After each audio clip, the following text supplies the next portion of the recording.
السلام عليكم ورحمة الله وبركاته. إن الحمد لله نحمده ونستعينه ونستغفره ونعوذ بالله من شرور أنفسنا ومن سيئات أعمالنا. من يهدي الله فلا مضل له ومن يضلل فلا هادي له. وأشهد أن لا إله إلا الله وحده لا شريك له وأشهد أن محمدا அப்துஹு வரசூலுஹு அம்மா பாத். அளவற்ற அருளாளனும் நிகரற்ற பேரன்புடையனுமாகிய எல்லாம் வல்ல அல்லாஹுவை போற்றி புகழ்ந்தவனாக ஆரம்பம் செய்கின்றேன். அன்பார்ந்த சகோதரர்களே, இஸ்லாமிய மார்க்கம் என்பது வாழ்க்கையினுடைய அனைத்து துறைகளுக்கும் வழிகாட்டக்கூடிய ஒரு ஒப்பற்ற மார்க்கமாக இருக்கின்றது. இந்த ஜும்மாவுடைய உரையில நாம் அமர்ந்திருக்கின்றோம் என்று சொன்னால், இங்கே நாம் இது போன்ற மனநிலையில் இருக்க வேண்டும் என்பதை குறித்தான வழிகாட்டுதலை நமக்கு மார்க்கம் வழங்கி இருக்கின்றது. அல்லாஹ் மோமின்களுக்கு உபதேசம் செய்யுமாறு கட்டளையிடுகின்றான். அந்த கட்டளையை ஒற்றி அல்லாஹ் நமக்கு இரண்டு விஷயங்களை சொல்றான். அஞ்சுபவர் விரைவில் படிப்பினை பெறுவார், துர்பாகியமுடையவரோ அதை விட்டு விலகிக் கொள்வார். அப்ப உபதேசம் செய்யப்படக்கூடிய நேரத்துல ரெண்டு தான் நடக்கும். ஒண்ணு என்னன்னா, அதை அஞ்சி படிப்பினையை பெறக்கூடியவர்கள் இருப்பார்கள், அல்லது அதை அலட்சியப்படுத்தி அதை விட்டு விலகக்கூடியவர்கள் இருப்பார்கள். இந்த ரெண்டு சாரார்களாகத்தான் இருக்கிறதுக்கான சாத்தியக்கூறு இருக்கு. அப்ப இங்கே அல்லாஹுடைய மார்க்கத்தை குர்ஆனிலிருந்து ஹதீஸ்களிலிருந்து அது போன்ற உபதேசங்கள் நம்முடைய உரை மட்டுமல்ல, எந்த ஒரு உரையாக இருந்தாலும் அது எடுத்து சொல்லப்படக்கூடிய நேரத்துல அல்லாஹ்வுக்கு அஞ்சிய வண்ணமாக இதிலிருந்து எனக்கு என்ன படிப்பினை இருக்கின்றது என்பதை எடுத்துக்கொள்ளக்கூடிய ஒரு மனநிலையில நாம் இருப்போம் என்று சொன்னால் அது நமக்கு மிகவும் பயனுள்ளதாக இருக்கும் என்பதை விளங்கி கொண்டு நம்முடைய சிந்தனைகளை அங்கும் இங்குமாக சிதற விட்டு விடாமல் சிந்தனைகளை ஒருமுகப்படுத்தி கேட்போம் என்று சொன்னால், சொல்லக்கூடிய எனக்கும் கேட்கக்கூடிய உங்களுக்கும் அல்லாஹு தாலா அவனுடைய அருள் மலையை பொழிவதற்கு தயாராக இருக்கின்றார். அன்பார்ந்த சகோதரர்களே, ஒரு மனித வாழ்வினுடைய ஒட்டுமொத்த இயக்கமும் எதை அடிப்படையாக வைத்து இயங்குகின்றது என்று நாம் பார்த்தோம் என்று சொன்னால், எதிர்பார்ப்பு என்கின்ற ஒன்றை மையமாக வைத்துத்தான் இந்த உலகத்தில் இருக்கக்கூடிய எல்லா விதமான மனிதர்களுடைய வாழ்க்கையும் கட்டமைக்கப்பட்டிருக்கின்றது. ஒரு சூரியனை மையமாக வைத்து எப்படி 9 கோள்கள் சுரண்டு கொண்டிருக்கின்றதோ, செவ்வாய், புதன், வியாழன், சனி, இப்படி பல கிரகங்கள் இருக்குல்ல, இந்த கிரகங்களுடைய ஒட்டுமொத்த சுழற்சிக்கும் அடிப்படை எது அப்படின்னா சூரியன் தான் அடிப்படை. சூரியனே இல்லைன்னா இந்த கோள்கள் என்ன செஞ்சிடும்? ஒண்ணும் இல்லாம போயிடும், அங்கிட்டு கிட்டமா செதறி போயிடும். அப்ப இந்த கோள்கள் எப்படி சூரியனை மையமாக வைத்து இயங்குகின்றதோ அது மாதிரி இந்த மனித சமுதாயத்தினுடைய வாழ்க்கை எதை மையமாக வைத்து சுழலுகின்றது அப்படின்னா எதிர்பார்ப்பு என்கின்ற ஒரு அடிப்படையை மையமாக வைத்து சுழலுவதை நம்மால் பார்க்க முடிகின்றது. அந்த எதிர்பார்ப்பு, ஒட்டுமொத்த வாழ்க்கையை எதிர்பார்ப்பு தான் அடங்கியிருக்குன்னா அதுக்கு ரொம்ப பெரிய விவரிக்க வேண்டியதில்லை. உதாரணத்துக்கு சிலது சொல்வதாக இருந்தா, ஒரு தந்தையாக இருந்து அவருக்கு என்ன எதிர்பார்ப்பு இருக்கும் அப்படின்னா, என் பையன் நல்லா படிக்கணும், நல்ல மார்க் வாங்கணும் அப்படிங்கிற ஒரு எதிர்பார்ப்பு ஒரு தந்தை இடத்துல இருக்கும். அதே மாதிரி ஒரு கணவனாக இருந்தால், என் மனைவி என்னிடத்துல அன்பாக இருக்க வேண்டும், கண்ணியமாக நடந்து கொள்ள வேண்டும், என்னை அரவணைத்துக் கொள்ள வேண்டும் அப்படிங்கிற ஒரு எதிர்பார்ப்பு கணவனிடத்துல கண்டிப்பாக இருக்கும். அதே மாதிரி ஒரு இடத்துல சாப்பிட போறோம், அது வீடாக இருக்கட்டும், ஹோட்டலாக இருக்கட்டும், அந்த உணவு தரமானதாக, டேஸ்டாக, குவாலிட்டியாக இருக்கணும் அப்படிங்கிற எதிர்பார்ப்பு இருக்கும். அதே மாதிரி ஒரு தகப்பனாக இருந்து சிந்திக்கக்கூடிய நேரத்துல என் பொண்ணை நல்ல இடத்துல கல்யாணம் பண்ணி கொடுக்க வேண்டும் அப்படிங்கிற ஒரு எதிர்பார்ப்பு எல்லா தந்தைமார்களுக்கும் இருக்கும். ஜாம்பஜாருக்கு நானும் 25-30 வருஷம் ஆச்சு, சொந்தமா ஒரு இடம் வாங்கணும் அப்படிங்கிற ஒரு எதிர்பார்ப்பு பலருக்கும் அப்படி இருக்கக்கூடிய நிலையை நாம பார்க்கிறோம். ரொம்ப நாளா நானும் இந்த ஏரியாவில் இருக்கிறேன், எனக்கு ஏதாவது ஒரு பொறுப்பு கிடைச்சா நல்லா இருக்கும் அப்படிங்கிற எதிர்பார்ப்போடையே சிலர் நகர்வதை நம்மால் பார்க்க முடிகின்றது. இப்படி பல்வேறு விதமான எதிர்பார்ப்புகள், அது நேரத்துக்கு ஏற்ற மாதிரி சூழலுக்கு ஏற்ற மாதிரி இந்த எதிர்பார்ப்புகள் மாறிக்கொண்டே இருக்கும். ஒரு சிரமத்துல இருக்கிறோம், ஒரு பணம் கிடைச்சா நல்லா இருக்குமே அப்படிங்கிற ஒரு எதிர்பார்ப்பு. இப்படி பலதரப்பட்ட எதிர்பார்ப்புகள் மனிதனிடத்துல இருக்கின்றது. இந்த எதிர்பார்ப்புகளுக்கு பின்னாடி என்ன இருக்கு, இந்த எதிர்பார்ப்பினுடைய அடிப்படை என்ன அப்படின்னு நம்ம கொஞ்சம் ஆழமா பார்த்தோம் அப்படின்னு சொன்னா, ஆசைதான் இந்த எதிர்பார்ப்பினுடைய மைய கருவா இருக்கும். ஆசை வரும்போது அந்த எதிர்பார்ப்பு வருகின்றது. அது சொல்லும் போதே அப்படித்தானே சொல்லுவாங்க, ஆசையா எதிர்பார்த்து வந்தேன், இந்த வார்த்தையை சேர்த்துருவாங்க பாருங்க. ரொம்ப ஆசைப்பட்டு வந்தாங்க உங்க கடைக்கு சாப்பிட்றதுக்கு, ரொம்ப எதிர்பார்ப்போட வந்தேன், கடைசியில் இப்படி சொதப்பிட்டீங்களே அப்படின்னு சொல்றதை வச்சு அந்த எதிர்பார்ப்புக்கு பின்னணியில ஒரு ஆசை இருக்கிறத பார்க்கும். அதே மாதிரி ஒரு நம்பிக்கையின் அடிப்படையில தான் அந்த ஆசையே வரும். அப்ப நம்பிக்கை என்கின்ற ஒன்றும் அதன் அடிப்படையில கட்டமைக்கப்பட்ட ஆசை என்கின்ற ஒன்றும் அதனால் ஏற்படக்கூடிய எதிர்பார்ப்பு, இதுதான் மனித வாழ்க்கையினுடைய இயக்கத்தினுடைய மைய கருக்களாக இருக்கு. இது சம்பந்தமா தான் இந்த ஜும்மாவுடைய உரையில கொஞ்சம் விரிவா நம்ம இப்படி சொல்லும் போது ஒரு புரியாது, அதை விரிவா நம்ம பார்க்கும்போது புரிவதற்கான சாத்தியக்கூறுகள் இருக்கின்றது. அன்பார்ந்த சகோதரர்களே, இந்த எதிர்பார்ப்பு என்கின்ற ஒன்றினால் அவனுடைய வாழ்க்கை என்ன ஆகின்றது அப்படிங்கிறத நீங்க கவனிச்சு பாருங்களேன். மனிதர்கள் அவ யாரா வேணா இருக்கட்டும், எந்த மதத்தை சேர்ந்தவங்களா வேணா இருக்கட்டும், இந்து முஸ்லீம் கிறிஸ்டின் ஏழை பணக்காரன் அப்படிங்கிற பாகுபாடு வித்தியாசம்லாம் இல்லாம எதிர்பார்ப்பை மையமாக வைத்து கொண்டு சுழலக்கூடிய மனிதனுடைய வாழ்க்கையை நீங்க எடுத்து பாருங்க. ஆரம்பத்துல இருந்து நம்ம பார்த்தோம்ல, என் மகன் நல்ல மார்க் எடுக்கணும் அப்படிங்கிற எதிர்பார்ப்பு ஒரு தகப்பன் வைக்கிறாரு. அது நடந்துச்சுன்னா ஓகே, நடக்கலைன்னா 450 மார்க் வாங்கிடுவேன்ட்டு பையனும் சொல்றான். எப்ப ரிசல்ட்டுக்கு முன்னாடி நான் சொல்றது. இவர் என்ன செய்யறாருன்னா காலரை தூக்கி விட்டுக்கிட்டு, ஏன்னா எல்லாருமே விசாரிப்பாங்க, அப்படி உங்க பையன் எவ்வளவு எடுப்பான் அப்ப 450 எல்லாம் கிராஸ் பண்ணிடுவாங்க. பிரில்லியண்டான ஸ்டூடெண்ட்ங்க அவன், சும்மா அவனுக்கு டியூஷன் எல்லாம் போட்டேன் இப்படி பண்ணேன், என்ன மாதிரியே அறிவாளிங்க அவன். இப்படி வேறு பெருமை பீத்திக்கிட்டு இப்படி என்ன செய்வான்னா ஒரு 100 பேர்கிட்ட சொல்லி வச்சிருப்பான். கடைசியில ரிசல்ட் பார்த்தீங்கன்னா 320 மார்க் தான் வரும். என்ன ஆயிருன்னா போய் வெளுன்னு என்ன செஞ்சிடும், பையனை போட்டு அடிக்கிறான், வெளுக்கிறைய அப்படின்னா ஒரு பெரிய எதிர்பார்ப்பு அங்க கிரியேட் ஆகும். அந்த எதிர்பார்ப்பை அவன் பூர்த்தி செய்யாத காரணத்தினால ஏமாற்றம் ஆகுறான், வெளியே தலை காட்ட முடியல.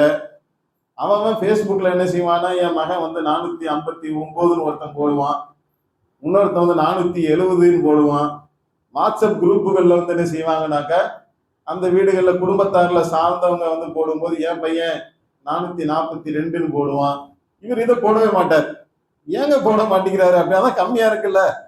அப்போ ஒரு அவமானத்தை அவன் அந்த இடத்துல சந்திக்கக்கூடிய ஒரு நிலையை நாம பார்க்கணும். அசிங்கப்பட்டு அவமானப்பட்டு இந்த மாதிரி பண்ணிட்டானே, மழை போல என் பையனை நம்பியிருந்தானே, அவன் நிறைய மார்க் வாங்குவான்னு சொல்லி வாக்குறுதி கொடுத்துருந்தானே, நான் எவ்வளவு ஆசையா இருந்தேன், ஸ்வீட்லாம் வாங்கி வச்சுட்டேனே, ரிசல்ட் அன்னைக்கு நைட்டே என்ன செஞ்சிருக்காருன்னா போய் ஸ்வீட்டு எல்லாம் வாங்கி வச்சு பையன் வாங்கின உடனே என்ன செய்யணும், எல்லாருக்குமே கொடுத்து நம்ம பட்டாசு வெடிக்கணுங்கிற அளவுக்கு அவனுடைய கற்பனையில இருந்துச்சு.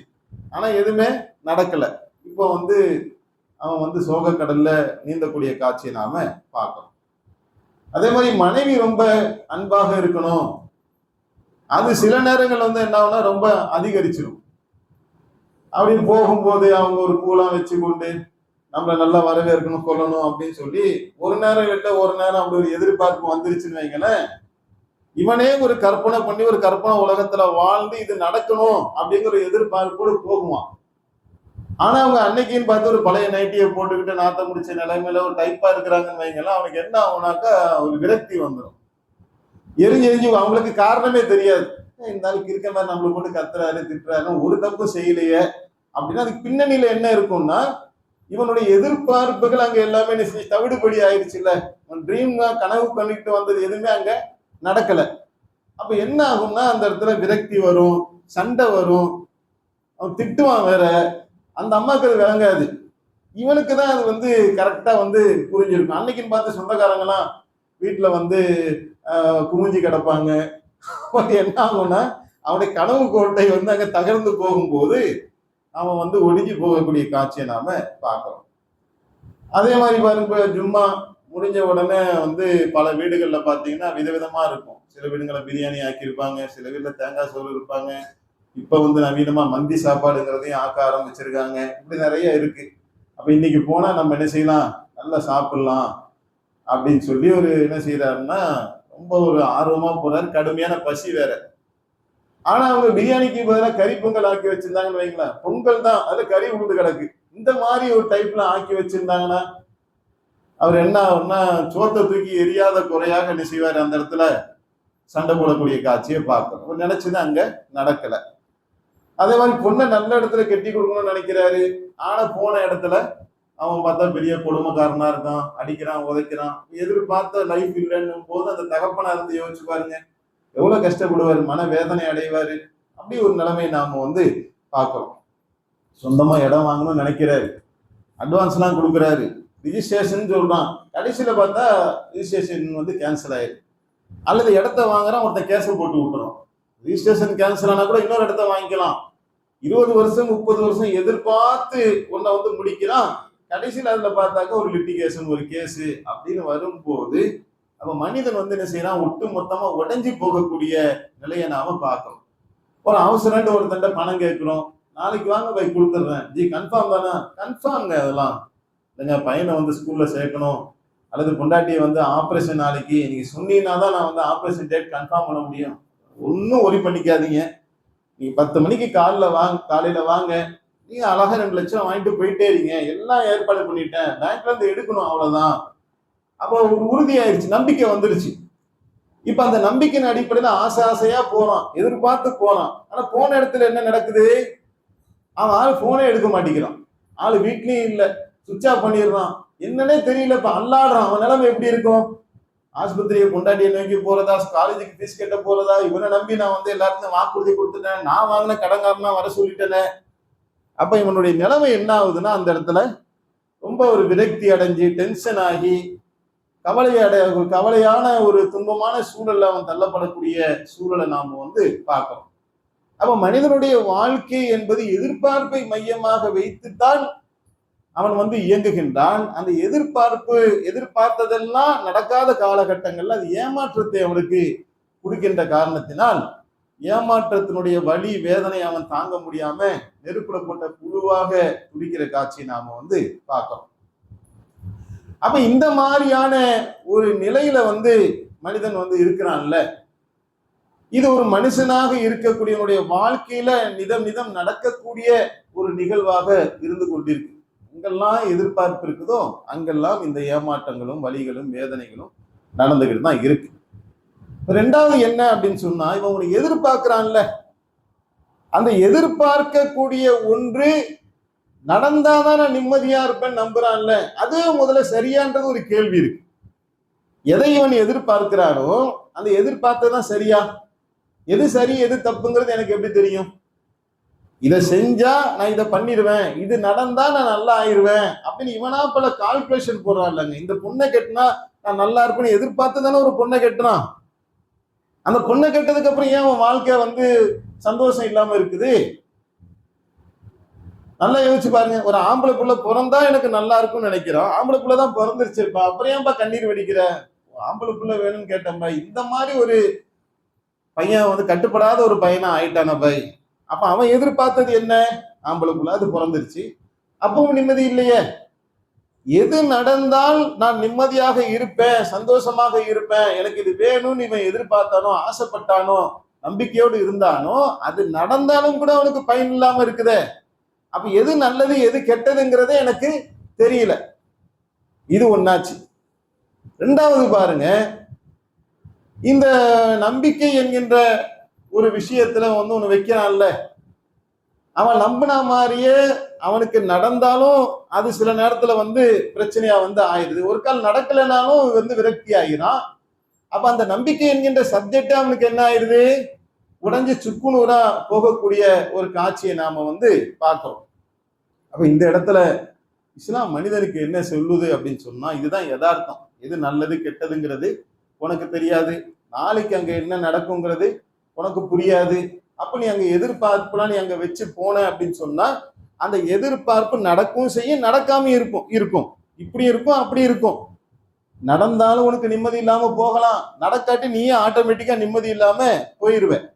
அப்போ உன் வாழ்க்கையில அந்த நிம்மதி என்கின்ற ஒன்று வேணும் என்று சொன்னால், அதற்கு அடிப்படையில நீ இந்த நம்பிக்கைகளை எல்லாம் விட்டு என்ன செய்யணும்? வெளியே வா. அனைத்து மீதான நம்பிக்கைகளையுமே கைவிட்டு விட வேண்டும் என்று இஸ்லாம் இந்த உலகத்துக்கு வந்து அறிவிக்கை செய்கின்றது. எல்லா நம்பிக்கையிலிருந்து வெளியே வந்து, யாருமே நம்புவதற்கு தகுதியற்றவர்கள். நம்புவதற்கு மிக தகுதியானவன் ஒருவன் இருக்கின்றான். அவன் யார்? அல்லாஹ் மட்டும்தான். அவன் தான் நம்பிக்கைக்கு உரியவன். அவனிடத்துலதான் அனைத்து விதமான அருள் வாசல்களும் அவன்கிட்ட தான் இருக்கு. இன்னல்லாக அலா குல்லி ஷைஇன் கதீர். அனைத்து பொருட்கள் மீதும் அவன்தான் பேராற்றலாக இருக்கின்றான். ஒவ்வொரு பொருளின் மீதும் அவனுடைய ஆற்றல் வியாபித்து இருக்கின்றது. அவன் நாடியதை செய்யக்கூடியவனாக இருக்கின்றான். அவன் கையில தான் வானங்கள் பூமியினுடைய சாவி இருக்கின்றது. அப்போ வானம் பூமியினுடைய சாவி அவன்கிட்ட இருக்குனாக்கா அவன்கிட்ட தானே பூட்டு இருக்குன்னு அர்த்தம். வெறும் சாவியை அல்லாஹ் வச்சிருப்பான், பூட்டும் அவன்கிட்ட தானே இருக்கு. அப்ப நான் லாக் பண்ணிட்டா உனக்கு கிடைக்காது, நான் ஓபன் பண்ணாதான் அது உனக்கு கிடைக்கும்.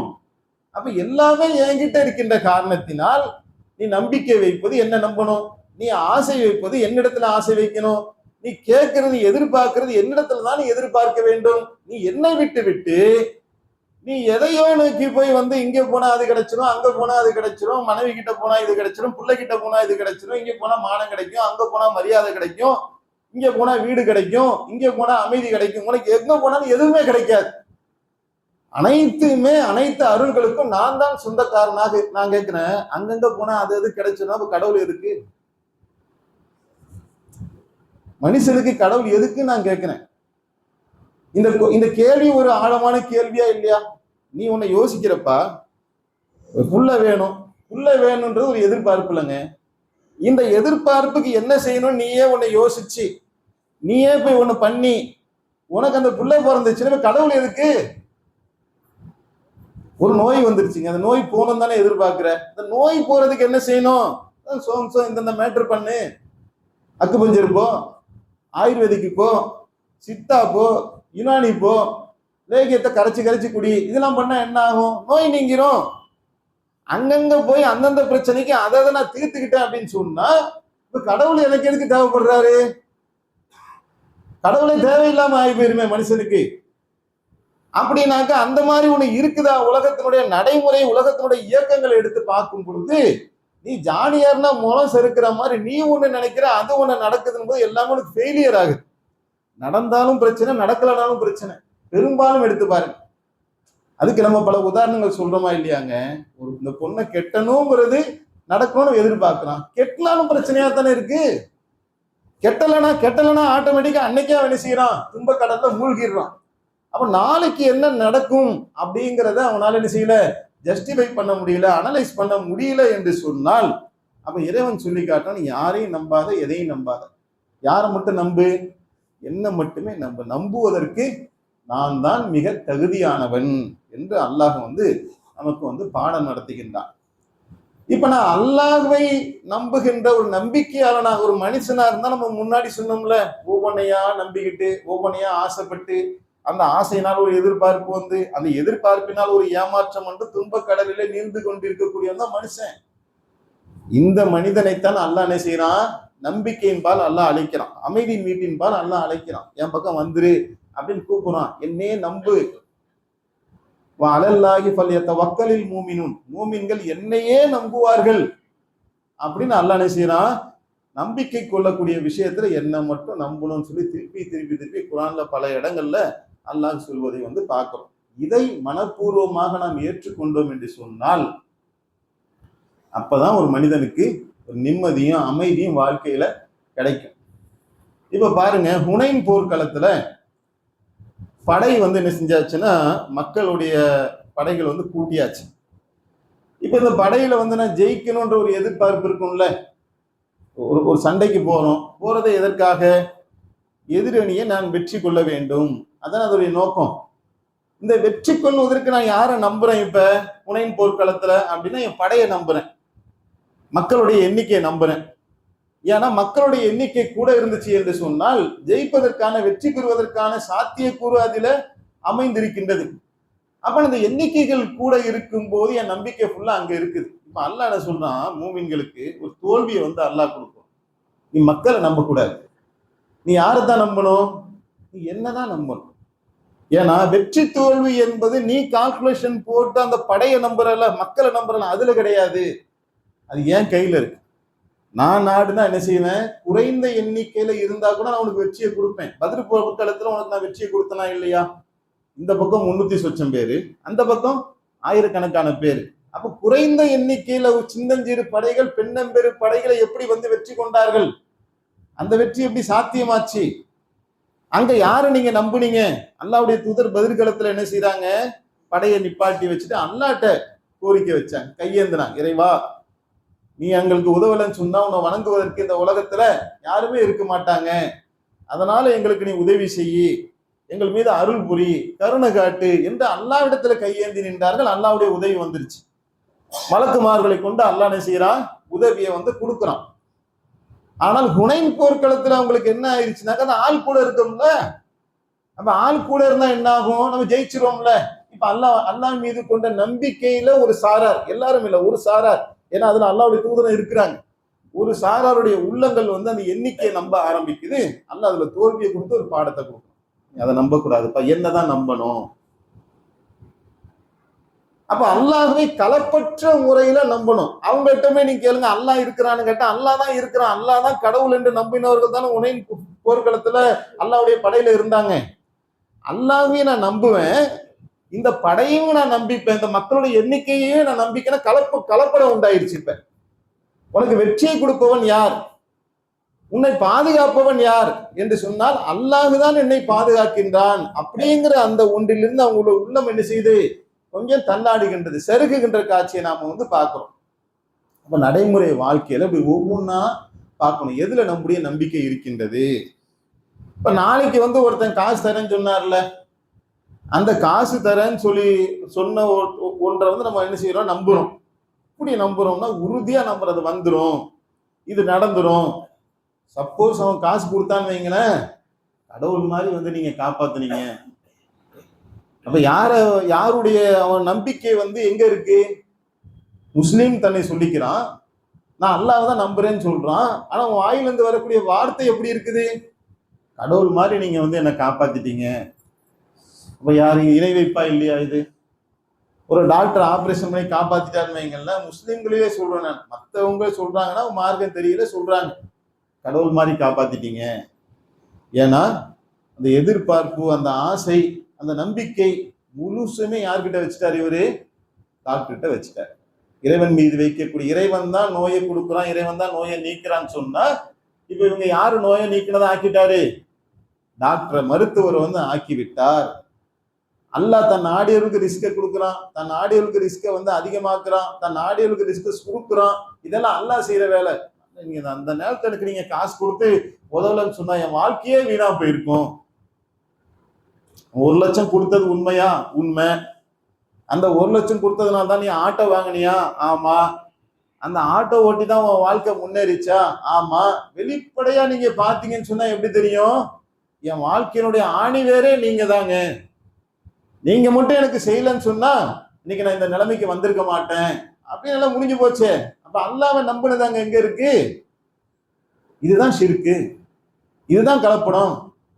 அப்ப அவுளியாட்ட போய் கேட்டாதான் ஷிர்க்கு, தர்கால போய் கேட்டாதான் ஷிர்க்கு, தாயத்து போட்டாதான் ஷிர்க்கு, தகடு வச்சாதான் ஷிர்க்கு அப்படின்னு சொன்னா அதெல்லாம் ஷிர்க்குன்னு ஒத்துக்கிறோம். ஆனா இது ஒரு ரியாவா இல்லையா? இது ஒரு முகஸ்துதியா இல்லையா? அல்லாஹுவை நம்புவதை போல அவனுடைய நம்பிக்கையை கொண்டு போய் மனிதர்களுக்கு கொடுப்பது அப்படிங்கிறது சரியான ஒன்றாக இருக்குமா? அப்ப அல்லாஹ் எந்த வணக்கத்தை விரும்புகின்றான் என்று சொன்னால் களப்பற்ற முறையில நீ என்ன நம்பணும். அப்படி நீ நம்பாததனுடைய விளைவு தான் நீ செய்யற உள்ள கஷ்டங்களையும் துன்பங்களையும் சந்திக்கின்ற நிலையை வந்து பார்த்து கொண்டிருக்கின்றாய் என்று அல்லாஹ் வந்து நமக்கு உபதேசம் செய்கின்றான். அந்த உபதேசத்தை விளங்கியவர்களாக நம்முடைய வாழ்க்கையினுடைய எல்லா நிலைகளிலுமே அல்லாஹ்வை தான் என்ன செய்யணும், பற்றி பிடிக்கணும். ஒரு மனைவியோடங்க உங்க பார்க்க சாதாரணமா தெரியுங்க, ஒரு நல்ல டேஸ்டான ஒரு உணவு வேணும், நிம்மதியான ஒரு தூக்கம் வேணும், அமைதியான ஒரு குடும்பம் வேணும். அதுக்கு பலதையும் என்ன செய்வாங்கன்னாக்கா யோசிப்பாங்க. பொண்ணு எப்படி, வீடு எப்படி, அவங்க அம்மா எப்படி, அவங்க தௌஹீதுல இருக்கிறாங்களா, அவங்க பாரம்பரியம் என்ன, எல்லாம் பக்காவா பார்த்தாச்சு. இப்ப அமைதி கிடைச்சிருமா? நீ எதையும் அதை நீ பாரு, பார்க்காம அதெல்லாம் ரெண்டாவது. முதல்ல யார்கிட்ட தான் கேட்கணும்? உன்னுடைய செருப்புடைய வார இருந்தாலும் நீ யார்கிட்ட தான் கேட்கணும்? அல்லாஹ்விடத்துல தான் கேட்கணும். அப்ப அமைதியான ஒரு வாழ்க்கை வேணுமா, நீ என்கிட்ட கேளுப்பா, நான் தான் என்ன செய்யறேன், அதை உனக்கு தரக்கூடியவனாக இருக்கின்றேன் என்று அல்லாஹ் சொல்லி காட்டுகின்றான். அப்போ மூமின்கள் வலல்லாஹி ஃபல்யதவக்கலில் மூமினும், மூமின்கள் அல்லாஹின் மீதே என்ன செய்வாங்க, முழுமையான தவக்கல் வைப்பார்கள். அந்த ஒரு வாழ்க்கையை வாழ்ந்து மரணிக்கக்கூடிய நற்பாக்கியத்தை அல்லாஹ் தஆலா நம் அனைவருக்கும் தந்தருவானாக என்று கூறி என்னுடைய முதல் உரையை நிறைவு செய்கின்றேன். வாகிர்துவானா அல்ஹம்துலில்லாஹி.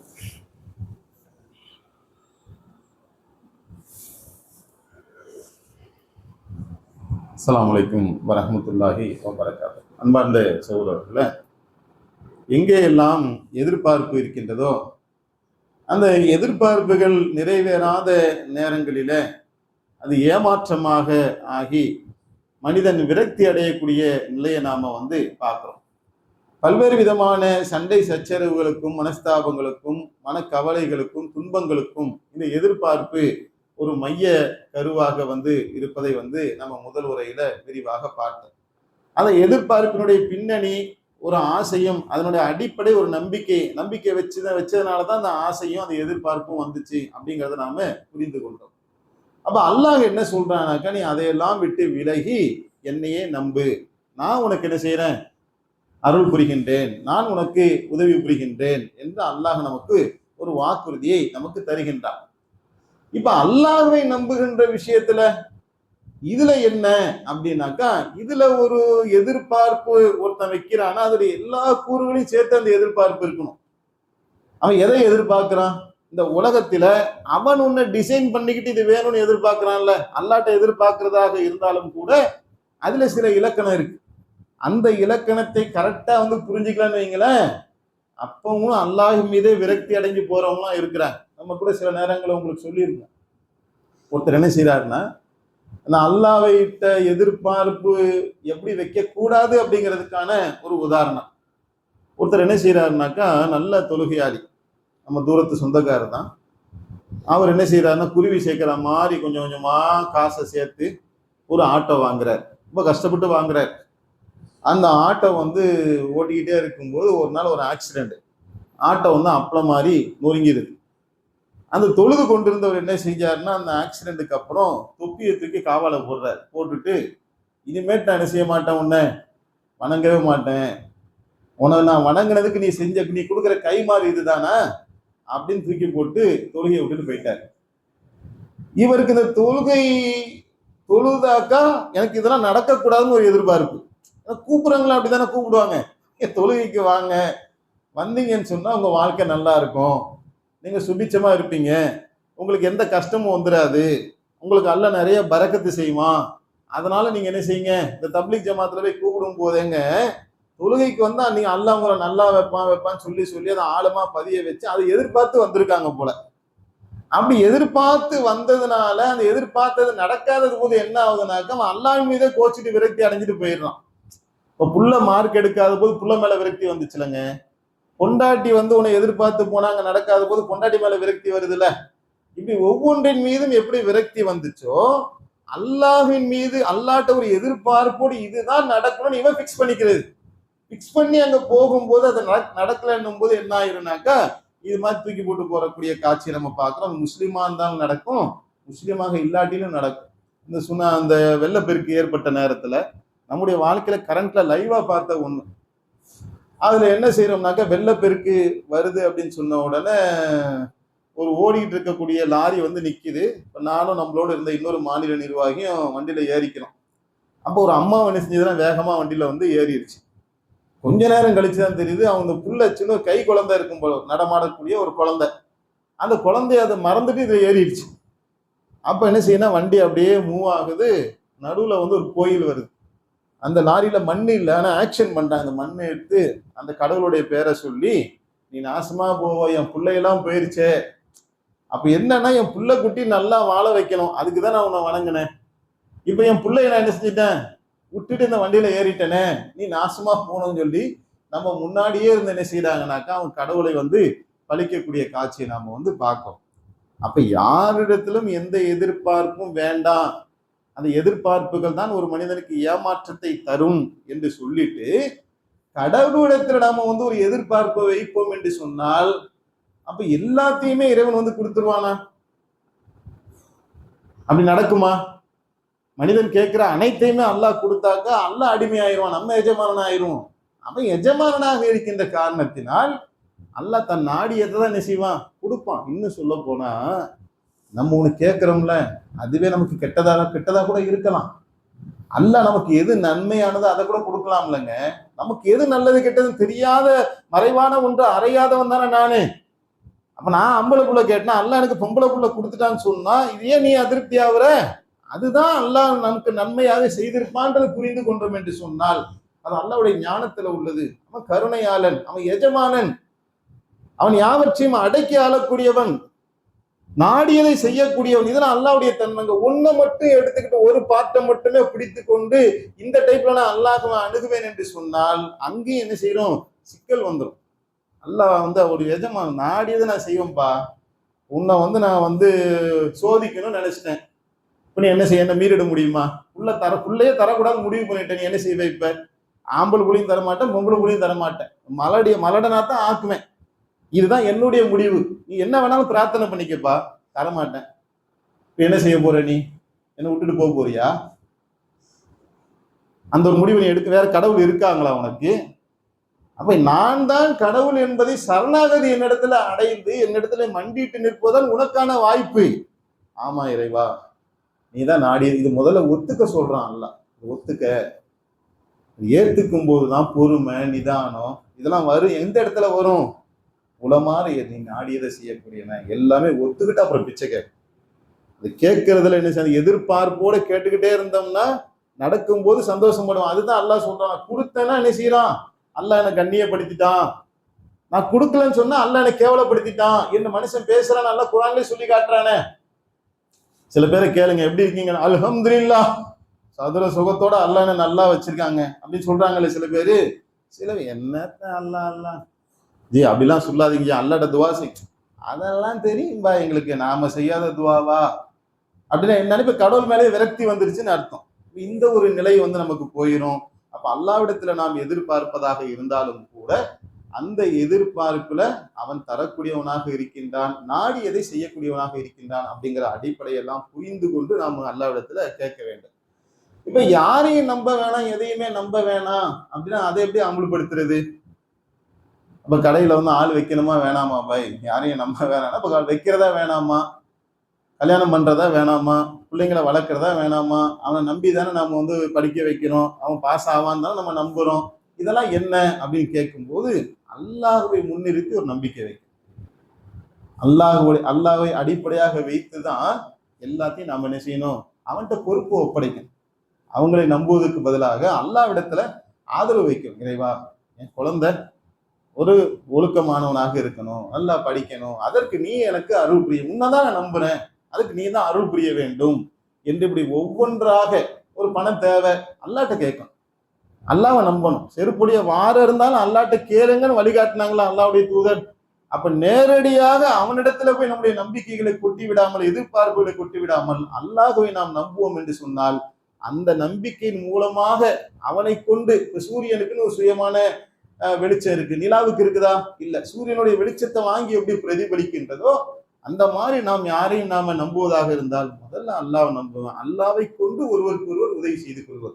இந்த அடிப்படையில போகும்போது நம்முடைய வாழ்க்கை என்ன செய்யும், ஒரு அழகான ஒரு அமைதி உள்ள ஒரு வழியாக நமக்கு ஆக்கி அல்லாஹ் கொடுப்பான். அந்த வாழ்க்கை நமக்கு இந்த உலகத்திலும் மறு உலகத்திலும் வெற்றியை நமக்கு ஈட்டு தரும் என்று கூறி என்னுடைய உரையை நிறைவு செய்கின்றேன். வாங்கிறதுவானா அல்ஹம்துலில்லாஹி ரப்பில் ஆலமீன்.